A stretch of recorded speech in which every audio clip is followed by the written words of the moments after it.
మెదక్ జిల్లా రామన్పేట పట్టణంలో తెలంగాణ ముద్రాజల మహాసభ జరిగింది. ముఖ్య అతిథిగా ముద్రాజల మహాసభ జాతీయ ప్రధాన కార్యదర్శి కాసాని వీరేశం పాల్గొన్నారు. ఈ సందర్భంగా కాసాని వీరేశం మాట్లాడుతూ ముద్రాజులు ఐక్యతతో చైతన్యవంతులు కావాలని సూచించారు. ముద్రాజులు రాజ్యాధికారం సాధించాలని పేర్కొన్నారు. ఈ కార్యక్రమంలో జిల్లా అధ్యక్షుడు పుట్టిరాజు, ఇబ్రహీంపూర్ మాజీ సర్పంచ్ నాగభూషణం, పోచమ్మల గణేష్ తదితరులు అధిక సంఖ్యలో పాల్గొన్నారు.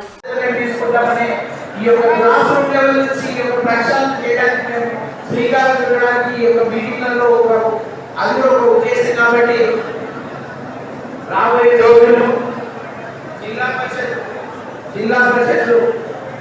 32 జిల్లా పరిషత్తులలో సగానికి పైగా బీసీలు ఉంటున్నాయి. చాలా వరకు రిజర్వేషన్ లేని దగ్గర బీసీలకు అవకాశం ఇవ్వట్లేదు. ఆ బీసీలకు అవకాశం ఇవ్వట్లేదు అని అంటే మనం ఒకరిని అడగడం కంటే మనమే మనం క్రియేట్ చేసుకోవాలంటే మనకు ఆ శక్తి ఉంది అని నిరూపించుకోవాలనుకుంటే ముద్రాలు ముందుండి సంపన్న వర్గాలకు సంబంధించి మన బీసీ సోదరులందరినీ కూడా ఒకే దానిపై ఒకే మాటపై తీసుకొని అందరినీ ఒక యునైటెడ్ గా వాళ్ళందరినీ ఒక కామన్ ఎజెండా, కామన్ ప్లాట్ఫామ్ తీసుకొని ఎక్కడైనా అవకాశం ఇవ్వకపోతే ప్రధాన పార్టీలు అక్కడ ఇండిపెండెంట్ గా మనం నిల్చోబెట్టుకొని వాళ్ళని గెలిపించుకొని చైతన్యులుగా, అలాగే రిజర్వ్ కాన్స్టిట్యూన్సీస్ లో ఉన్నటువంటి ఎస్సీ ఎస్టీ రిజర్వ్ కాన్స్టిట్యూన్సీస్ లో ఉన్నటువంటి ఇక జిల్లా పరిషత్లను అక్కడ ఉన్నటువంటి మండల పరిషత్లలో కానివ్వండి, అలాగే లోకల్ బాడీస్ లో ఉన్నటువంటి కార్పొరేషన్స్ కానివ్వండి, మున్సిపాలిటీలలో కానీ ఇవన్నీ మనం ఎప్పుడైతే ఇంటిని స్ట్రాంగ్ ఉండగలుగుతామో, రిజర్వేషన్స్ కాదు ఇక్కడ సంబంధం, ఇక్కడ జనాభా ఆవశ్యక పద్ధతిలో అక్కడ రిజర్వేషన్స్ ఉండాలి. ఎమ్మెల్యేలలో మనము 19 మంది 18 మంది ఎమ్మెల్యేలు 20 మంది కంటే ఎక్కువ రావట్లేదు. అది దాటాలి అంటే అది ఎవరు ఇయ్యారు, మనలో మనం కావాలి, మనలో మనకి కాన్ఫిడెన్స్ కావాలి. ఇవన్నీ రావాలంటే మనము బూత్ లిస్ట్ ప్రక్షాళన చేసుకోవాల్సిన అవసరం ఉంది. ఈ బూత్ లిస్ట్ ప్రక్షాళన చేసుకుంటేనే మనకి రాజకీయంగా అన్ని అవకాశాలు వస్తాయి. ఈ యొక్క ముఖ్య ఉద్దేశం దాంట్లో భాగంగానే ఎప్పుడైతే మనం సెన్సర్ చేస్తున్నామో జనగణన చేస్తుంటే కులగణన కూడా చేయమంటున్నాం, జనగణనతో పాటు కులగణన చేయమంటున్నాం. ఈ యొక్క రాష్ట్ర ప్రభుత్వాన్ని ఎప్పుడైతే రాష్ట్ర ప్రభుత్వం కులగణన చేస్తుందో అప్పుడు జనాభా దామాష పద్ధతిలో రిజర్వేషన్స్ కల్పించాల్సి వస్తుంది. కాబట్టి అందరికీ కూడా అవకాశం వస్తుంది. దాంతో భాగంగానే ఈడబ్ల్యూ స్కీమ్ గురించి కూడా మేము ఇంతకుముందు మాట్లాడిన చాలా సమావేశాలు 6.8% ఉన్నటువంటి ఓసీలు కానివ్వండి, ఫార్వర్డ్ క్యాస్ట్ వాళ్ళు కానివ్వండి, వాళ్ళకి ఎకనామికల్ బ్యాక్వర్డ్ క్లాసెస్ అనే ఒక సెక్షన్ క్రియేట్ చేసి వాళ్ళకు ఒక 10% రిజర్వేషన్ ఇచ్చారు. అలాంటి 10% రిజర్వేషన్ బీసీలను కూడా ఇంక్లూడ్ చేయమంటున్నాం. అంతా కావాలనుకుంటే ఆ రిజర్వేషన్ శాతాన్ని కూడా పెంచేలా చేయండి. ఎందుకంటే బీసీలో కూడా చాలా వరకు పేదవాళ్ళే ఉన్నారు. ఎవరైనా కానీ సోషల్ గా కానీ, ఎకనామికల్ గా కానీ, పొలిటికల్ గా కానీ వాళ్ళు డెవలప్ అవ్వాలంటే ఎడ్యుకేషన్ అనేది ఒక మినిమం క్రైటీరియా. ఆ ఎడ్యుకేషన్ దాంట్లోనే మనం చాలా ఎక్కబడిపోతున్నాం.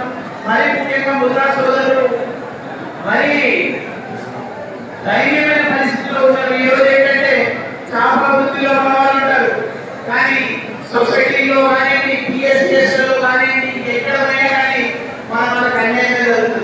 ఇవన్నిటికీ సెన్సర్ తో పాటు బీసీ క్యాస్ట్ వైజ్ సెన్సర్ చేయాలి. కాబట్టి అంతకంటే ముందే మనం సెన్సర్ చేసి పెట్టుకుంటున్నాం. దాంతో భాగంగానే ఓటర్ లిస్ట్ లో తమ పేరు పక్కన ముద్రాలనే ట్యాగ్ ని యాడ్ చేసే విధంగా మా యొక్క కార్యక్రమం ఉంటుంది. కాబట్టి దానికోసం ప్రతి గ్రామంలో ఒక 10 మంది ముద్రాలను మేము ఐడెంటిఫై చేసుకొని వాళ్ళకి ఒక బాధ్యత అప్పగించడం జరుగుతుంది.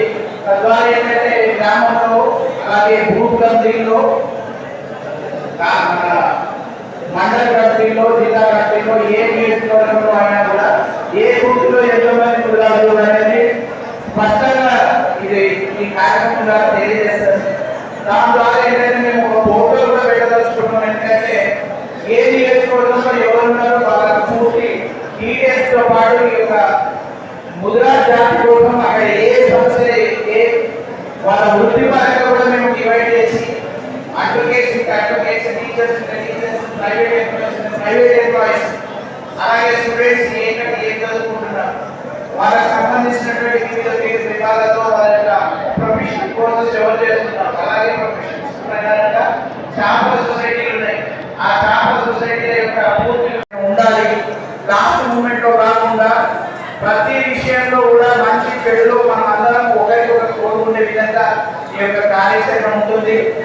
ఇవన్నిటికీ మనకు ఒకటే ఒక రీజన్ ఏంటంటే రాజకీయంగా మనం వెనుకబడిపోతున్నాం. దానికి సవా లక్ష కారణాలు ఉన్నాయి. ఆ కారణాలు ఎన్నున్నా కానీ ఒకే ఒక సొల్యూషన్ అనేది ఉంటుంది. ఆ సొల్యూషన్ ఏంటంటే మనం ముద్రాజు ఓటర్ లిస్ట్ లో ముద్రాజు అనే పేరు ముద్రాజు పక్కన ముద్రాజు అనే ట్యాగ్ యాడ్ చేసుకుంటే అక్కడ ఉన్నటువంటి వారికి గ్రామ స్థాయి నుంచి రాష్ట్ర స్థాయి వరకు ఒక గుర్తింపు వస్తుంది. ఆ గుర్తింపు ద్వారా వాళ్ళకి మనం ధైర్యం చేయగలుగుతాం. దాని ద్వారా పార్టీలే మన దగ్గరికి వచ్చే విధంగా ఈ యొక్క కార్యక్రమం పోతుంది. ఏ విషయం జరగాలన్నా ఏది చేయాలన్నా ప్రతిదీ కూడా రాజకీయాలతో ముడిపడింది కాబట్టి మనం రాజకీయంగా కూడా ఎదగాలి. రాజకీయంగా ఒక ప్రణాళికబద్ధంగా మనము ఈ యొక్క కార్యాచరణ తీసుకుంటున్నాం. దాంట్లో మరీ ముఖ్యంగా ఏంటంటే ఓటర్ లిస్ట్ ని అప్డేట్ చేసుకునే కార్యక్రమమే మనం చేస్తున్నాం. ఇప్పుడు రాబోయే రోజుల్లో లోకల్ బాడీ ఎలక్షన్స్ ఉన్నాయి. లోకల్ బాడీ ఎలక్షన్స్ లో కూడా మేము ఏం చెప్తున్నామంటే గ్రామంలో నుంచి అక్కడ ఉన్నటువంటి రిజర్వేషన్స్ ప్రకారంగా కానివ్వండి, అక్కడ ఉన్నటువంటి అవకాశాలు కానివ్వండి, అది ఎవరైతే ఆస్పిరెంట్స్ ఉన్నారో ఆ ఆస్పిరెంట్స్ లిస్ట్ ఒక జిల్లా కమిటీకి రావాలి. జిల్లా కమిటీ ద్వారా రాష్ట్ర కమిటీకి వస్తే రాష్ట్ర కమిటీ నుంచి అక్కడ ఉన్నటువంటి జిల్లా కమిటీలకు అలాగే అన్ని రాజకీయ పార్టీలకు జనరల్ బాడీ మీటింగ్ యొక్క రిపోర్ట్ స్టేట్ కమిటీకి ఇచ్చే విధంగా మేము ఈ యొక్క కార్యక్రమం తీసుకున్నాం. అలాగే రాష్ట్రంలో జరుగుతున్నటువంటి రాష్ట్ర కార్యాలయంలో జరుగుతున్నటువంటి అన్ని కార్యక్రమాలు కూడా జిల్లా కేంద్రంగా జిల్లాలో ప్రతి ఒక్క కార్యక్రమం ఉంటుంది. అందులో సుమారుగా 18 ప్రోగ్రామ్స్ ఉంటాయి యాన్యువల్ గా. అన్ని ప్రోగ్రామ్స్ కూడా జిల్లాలో కమిటీ ద్వారా జిల్లా స్థాయిలో చేయాలి. అలాగే మండల స్థాయిలో కూడా చేసే చెరువుల దగ్గర కానివ్వండి, ముద్రాజు సంఘాల్లో కానివ్వండి, ముద్రాజు కుటుంబాల్లో కొన్ని విషయాలు కొన్ని ఇబ్బందులు జరుగుతున్నమాట వాస్తవం దాని గురించి తెలుసుకోవడానికి అలాగే ఈ యొక్క కార్యవర్గాలను పూర్తి స్థాయిలో కంప్లీట్ చేసుకోవడానికి ఈ యొక్క కార్యక్రమాలను మేము నిర్వహిస్తున్నాం. అందులో భాగంగానే ప్రతి గ్రామంలో 10 మంది యాక్టివ్ కార్యకర్తలను తయారు చేసుకొని వాళ్ళని రికగ్నైజ్ చేసుకునే పరిస్థితి గ్రామానికి 10 మందిని మేము ఐడెంటిఫై చేస్తున్నాం. ఆ ఐడెంటిఫికేషన్ లో వాళ్ళ